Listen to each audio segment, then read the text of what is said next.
अस्सलाम वालेकुम वरहमतुल्लाहि वबरकातुहू। नाजरीन, मैं हूं आपका मेज़बान जुबैद रागवाल। आप देख रहे हैं मेरा YouTube channel the unite of power.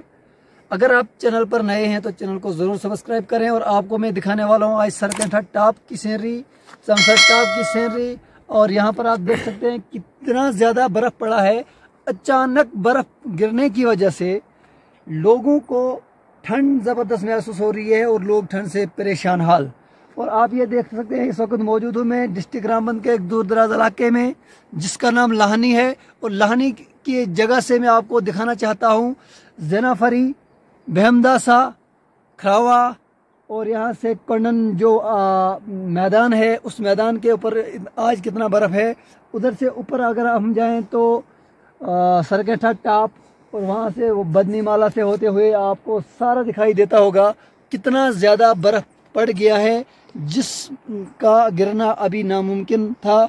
आज ही बर्फ़ नहीं गिरता था, लेकिन इस साल जल्दी ठंड गिरने की वजह से, अचानक बर्फ़ गिरने की वजह से लोग परेशान हाल। और ये आपको मैंने दिखाने की कोशिश की कितना बर्फ़ पड़ा है इस हमारे एरिया में अभी। और यहाँ पर अब लोग परेशान हाल है और लोग आहिस्ता आहिस्ता अब डोकों से नीचे बटास की और शिफ्ट करने लगे हैं। तो आपको अगर ये वीडियो अच्छा लग रहा है तो वीडियो को पूरा देखें और चैनल को सब्सक्राइब करें। दीजिए इजाज़त। खुदा हाफिज़।